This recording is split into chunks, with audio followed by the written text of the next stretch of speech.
ഈ വഴിയിലൂടെയാണ് നമ്മൾ ഡെസേർട്ടിനകത്തേക്ക് കയറുന്നത്. ഞാൻ ഫസ്റ്റ് പറഞ്ഞതുപോലെ തന്നെ ഈ റെഡ് കളർ മണൽ തന്നെയാണ് ഇവിടുത്തെ പ്രത്യേകത. അപ്പൊ പിന്നെ ഈ റെഡ് കളർ മണൽ എങ്ങനെ ഫോമായി എന്നുള്ളത് കൂടി നമ്മൾ അറിയണ്ടേ.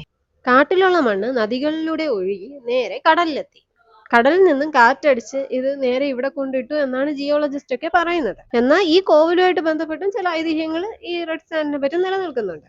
അത് മാത്രമല്ല വേറെയും ചില പ്രത്യേകതകൾ ഈ മണൽത്തരികൾക്കുണ്ട്. നമ്മൾ ഏകദേശം ടോപ്പ് എത്താറായി എന്ന് പറഞ്ഞാൽ അങ്ങനെ വലിയ കുന്നൊന്നും അല്ല, ഇത് മണലായതുകൊണ്ട് നടക്കാനുള്ള ഒരു ബുദ്ധിമുട്ട്. ഇവിടെ എത്തുമെന്ന് വിചാരിച്ചിട്ടേ ഇല്ല, പക്ഷെ എത്തി. ഓക്കെ, ഞാൻ പറഞ്ഞിരുന്നല്ലോ ഈ മണലിന് വേറെയും ചില പ്രത്യേകതകളുണ്ടെന്ന്. അപ്പൊ ആ പ്രത്യേകതകൾ എന്താണെന്നുള്ളത് ഞാൻ പറയാം. ഈ മണലിൽ അയൺ ഓക്സൈഡിന്റെ കണ്ടന്റ് കൂടുതലാണ്, അതുകൊണ്ടാണ് ഈ മണൽ റെഡ് കളറിൽ ഇരിക്കുന്നത്. അതുപോലെ തന്നെ ഈ മണൽ പോറസ് ആണ്, എന്ന് വെച്ചാൽ ഇതിൽ വെള്ളം തങ്ങി നിൽക്കില്ല. ഓക്കെ, ഇനി ഡെസേർട്ടിൽ കാണാത്ത വേറെ എന്തെങ്കിലും ഒരു പ്രത്യേകത നിങ്ങൾ കാണുന്നുണ്ടോ? നിറയെ ചെടികളുണ്ടല്ലേ? എന്നാൽ ഇത് ചെടികളല്ല, ഇതെല്ലാം മരങ്ങളാണ്. ഡെസേർട്ട് ആയതുകൊണ്ട് മഴയൊന്നും പെയ്യില്ലേ എന്നുള്ള ഡൗട്ട് ഒന്നും വേണ്ട, മഴയൊക്കെ പെയ്യും. എന്നാൽ ഇതിൽ വെള്ളം തങ്ങി നിൽക്കില്ല എന്ന് നേരത്തെ പറഞ്ഞല്ലോ. അതുകൊണ്ട് തന്നെ ഈ വെള്ളം നേരെ അടിത്തട്ടിലേക്കാണ് പോകുന്നത്. വെള്ളം അടിത്തട്ടിലേക്ക് പോകുന്നത് കൊണ്ടാണ് ഇവിടെ ഈ പച്ചപ്പ് നിലനിൽക്കുന്നത്. അടിയിലുള്ള മണലും ഈ മണലുമായിട്ട് മിക്സ് ആവുന്നില്ല എന്നുള്ളത് ഒരു സ്പെഷ്യാലിറ്റിയാണ്. പിന്നെ ഡെസേർട്ട് ആയതുകൊണ്ട് ഇവിടെ ചൂട് കൂടുതലാണ് അങ്ങനെയൊന്നുമില്ല, ഇത് നോർമൽ ക്ലൈമറ്റ് ആണ്. പിന്നെ ഇവിടെ വരുന്നവർ കൂടുതൽ ഉള്ളിലേക്ക് പോവരുത്. ഒരുപാട് പേര് ഉള്ളിലേക്ക് പോയി അകപ്പെട്ടു പോയിട്ടുണ്ട്, തിരിച്ചു വരാൻ പറ്റില്ല. കാരണം അവിടെ എല്ലാ സ്ഥലവും നോക്കുമ്പോൾ ഒരുപോലെ തന്നെ ഇരിക്കും. അതിനൊടുക്കം തിരിച്ചു വരാൻ പറ്റാതെ അകപ്പെട്ടു പോയവരൊക്കെ ഉണ്ട്. അതുകൊണ്ട് ഒരിക്കലും കൂടുതലും ഉള്ളിലോട്ട് പോവാതിരിക്കുക. പിന്നെ ഞാൻ ഈ ചെരുപ്പിടാതെ നടക്കും പോലെ അവിടെ കൂടെ ചെരുപ്പിടാതെ നടക്കരുത്. അവിടേക്ക് ഒരുപാട് കുപ്പിച്ചില്ലുകളുണ്ട്.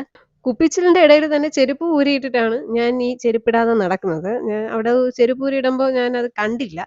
തിരിച്ചു വന്ന് ചെരുപ്പ് എടുത്ത് ഇടാൻ നോക്കുമ്പോഴാണ് അവിടെ കുപ്പിച്ചില് ഞാൻ കാണുന്നത്. ഈ സാൻഡിൽ തന്നെ ഒരുപാടടുത്ത് ഇതുപോലെ കുപ്പികൾ പൊട്ടിച്ചിട്ടിട്ടുണ്ട്. അതുകൊണ്ട് നമ്മൾ ഈ സാൻഡിൽ നടക്കുമ്പോഴൊക്കെ സൂക്ഷിച്ച് നടക്കണം.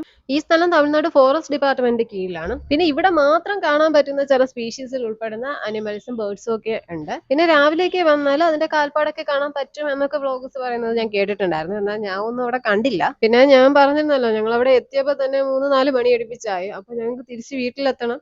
3 മണിക്കൂർ ട്രാവൽ ഉണ്ട്. അപ്പൊ ഇരുട്ടും അതൊക്കെ കൊണ്ട് തന്നെ ഞങ്ങൾക്ക് ഒരുപാട് നേരം അവിടെ നിൽക്കാനായിട്ട് പറ്റിയില്ല. ഇവിടെ കുറച്ചുകൂടി ഒന്ന് വൃത്തിയായിട്ട് സൂക്ഷിച്ചിരുന്നെങ്കിൽ ഇതൊരു നല്ലൊരു ടൂറിസ്റ്റ് സ്പോട്ടായിട്ട് മാറാൻ ക്യാപ്പബിൾ ആയിട്ടുള്ള ഒരു പ്ലേസ് തന്നെ ആയിരുന്നു ഇത്.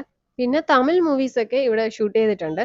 പിന്നെ പ്രത്യേകം ശ്രദ്ധിക്കണം, ഇത് കുറച്ചു ദൂരം മാത്രമേ നമുക്ക് എക്സ്പ്ലോർ ചെയ്യാൻ പറ്റൂ. കൂടുതൽ ഉള്ളിലേക്ക് പോകരുത്. ഉള്ളിൽ പോയി കഴിഞ്ഞാൽ നമ്മൾ അകപ്പെട്ടു പോകും. 12,000 ഏക്കറിലാണ് ഈ ഡെസേർട്ട് വ്യാപിച്ചു കിടക്കുന്നത്. ഈ ഡ്രോൺ ഷൂട്ടിനൊക്കെ പറ്റിയ നല്ല പ്ലേസ് ആണിത്. പിന്നെ ഫോട്ടോഷൂട്ടിന്റെ കാര്യം പറയണ്ടല്ലോ. ഈ വീഡിയോസ് ഒക്കെ കാണുമ്പോൾ തന്നെ നിങ്ങൾക്ക് മനസ്സിലാവും ഇത് എന്തുമാത്രം നല്ല അടിപൊളി ഒരു സ്ഥലമാണെന്നുള്ളത്.